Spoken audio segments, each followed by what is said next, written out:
You are moving right now, and you can't feel any of it. Here's the answer before the tour. Your whole galaxy is running at roughly 620 kilometers per second toward a patch of southern sky in Hydra and Centaurus, and the prime suspect sits directly behind the body of the Milky Way, in the one strip of sky our own galaxy blots out. Astronomers call it the Great Attractor, and it lies toward the southern constellation Norma.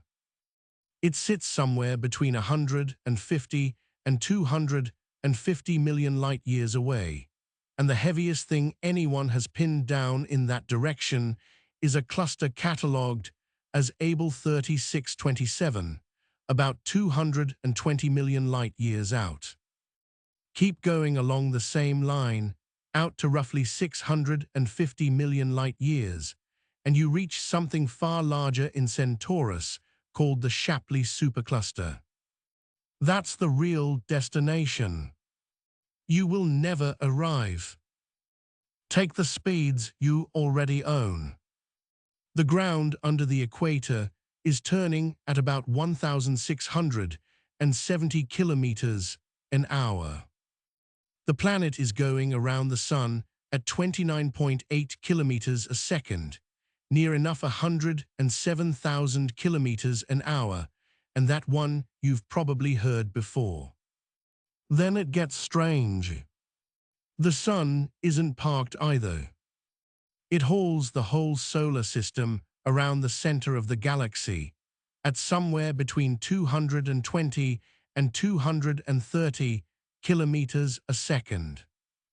Our distance out from that center was pinned down by the gravity collaboration in 2019 by watching one star swing around the central black hole, 8.178 kiloparsecs, about 26,700 light-years. One lap takes something like 230 million years. Last time the sun was where it is tonight, the first dinosaurs were only just showing up. Now add the next layer out. Andromeda and the Milky Way are falling toward each other because gravity beat the expansion in this small corner a very long time ago. Andromeda's light arrives blue-shifted, closing on the sun at 301 kilometers a second, which works out at roughly 110 kilometers a second toward our galaxy once you subtract the sun's own swing. The textbook line used to be a collision in 4 or 5 billion years, from Roland van der Maal's Hubble proper motion work in 2012, which put the first close pass at about 3.9 billion years and the merger itself at 5.9. That line is in trouble. In 2025, Tilsawala's group ran the system tens of thousands of times on newer Gaia and Hubble data, and folded in the gravitational tug of M33 and the Large Magellanic Cloud, which pull the answer in opposite directions. Close to half the time, there is no merger at all inside the next 10 billion years. Where the two galaxies do merge, the median wait is 7.6 billion years, not 4. The collision everybody quotes has quietly become a coin flip. So how does anyone measure a speed when everything around you is moving too? Every figure so far is relative to something local. To clock yourself against the universe, you need a reference attached to nothing, and there's exactly one: the microwave glow left over from the Big Bang. Sit still in it, and it reads the same temperature in every direction. Move, and the sky ahead of you looks a fraction hotter, the sky behind a fraction cooler. Planck measured that lopsidedness at 3.36 millikelvin, a difference of about 1 part in 1,000. Run the arithmetic backwards, and you get the solar system's true velocity through the cosmos, 369.8 kilometers a second, aimed at the constellation crater near its border with Leo.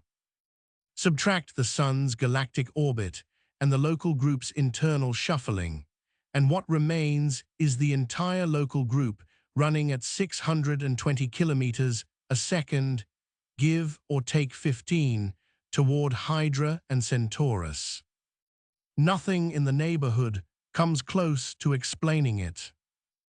The hunt for what does began in the 1980s with a group of 7 astronomers, the field nicknamed the Seven Samurai. Sandra Faber, Donald Lindenbell, and Alan Dressler were 3 of them. David Burstein, Roger Davies, Roberto Turlevich, and Gary Wegner made up the rest. They measured distances to something like 400 elliptical galaxies, using the relationship between a galaxy's size and how fast the stars inside it move, compared those distances to redshifts, and found the local crowd streaming together in one direction. Dressler gave the culprit its name. Then came the difficulty that has shaped the whole subject since, which is that the great attractor happens to sit behind the disk of our own galaxy. That band is called the zone of avoidance, and it's no small inconvenience. Dust, gas, and foreground stars erase about 20% of the extragalactic sky at visible wavelengths. Radio, infrared, and X-ray punch through most of it. Around 10% stays genuinely hard to survey. The most important direction in local cosmology is the one direction we can't look. Then the story turned because the great attractor wasn't the answer. Push the surveys deeper, and the mass in Norma keeps coming up short of what the flow demands.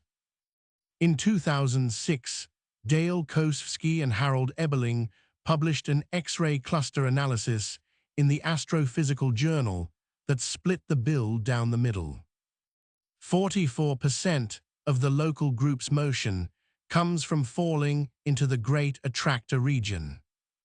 The other 56% is a broader flow driven by mass much further away, and the biggest single contributor to that remainder, about 30% of it, is Shapley.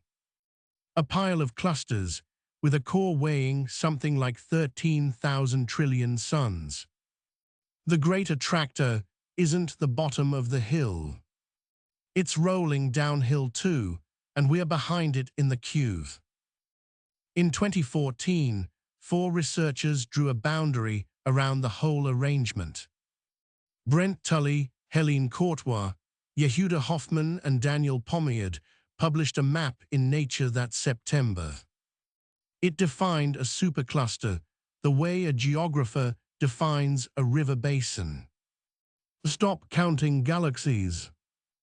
Take every galaxy's motion once the general expansion is removed, then find the surface where those flows diverge, the ridge line where rain on one side runs to one ocean and rain on the other side runs somewhere else entirely. Everything inside our divide is one structure. It runs to 400 or 500 million light-years across, depending on whose edge you take, contains upwards of 100,000 galaxies, and weighs on the order of 100 million billion suns. Nawa Napoleon, an associate professor of Hawaiian language at Kapiolani Community College, supplied the name. Laniakea, immense heaven. The great attractor is simply the low point of the basin, the place the water is running to. 3 years later, the same team came back with the half of the story nobody had thought to look for. Attraction isn't the only way to move something. An empty region pushes, in the sense that anything sitting beside a void gets pulled away toward the fuller side instead, and voids are difficult to find for the obvious reason that there is nothing inside them to photograph. Writing in Nature Astronomy in 2017, Hoffman and his colleagues reconstructed the local velocity field, and found our bulk motion lined up almost exactly opposite an enormous emptiness. They named it the dipole repeller and placed it about 16,000 kilometers per second away in redshift terms, somewhere near 700 million light years, with an error bar wide enough to lose a supercluster in. Their own figure for the local group speed came out at 631 kilometers a second. So a serious share of your motion isn't a pull at all. You're being shoved out of a hole in the universe. The map still refuses to close. In 2016, René Croncourtueg's team caught an entire supercluster hiding inside the zone of avoidance in Vela, at a recession velocity around 18,000 kilometers a second, adding more than 50 kilometers a second to our own motion. Nobody had spotted it because the Milky Way was standing in front of it. Then in 2023, Richard Watkins and colleagues used the Cosmic Flows 4 catalog to measure how fast galaxies stream on the largest scale yet tested, out to something like 870 million light years, and the flow they found has under a 0.003% chance of occurring in the standard model of cosmology. Either the measurement is off, or there's mass out there arranged in a way the model does not permit. Neither of those is a comfortable place to be. Which leaves the last question, the one that makes all of this quietly sad. Why won't we get there? In 2015, Gaeyoung Chon, Hans Bohringer and Salim Zaroubai worked out which cosmic structures are dense enough to actually collapse rather than merely look impressive on a map, and their verdict on our home address was blunt. Laniakea doesn't qualify. It isn't a real overdensity, it will not hold together, and it's destined to spread out and dissolve into the expanding background. Only the central regions of a few things survive that, our local core and the heart of Shapley among them. Dark energy takes everything else.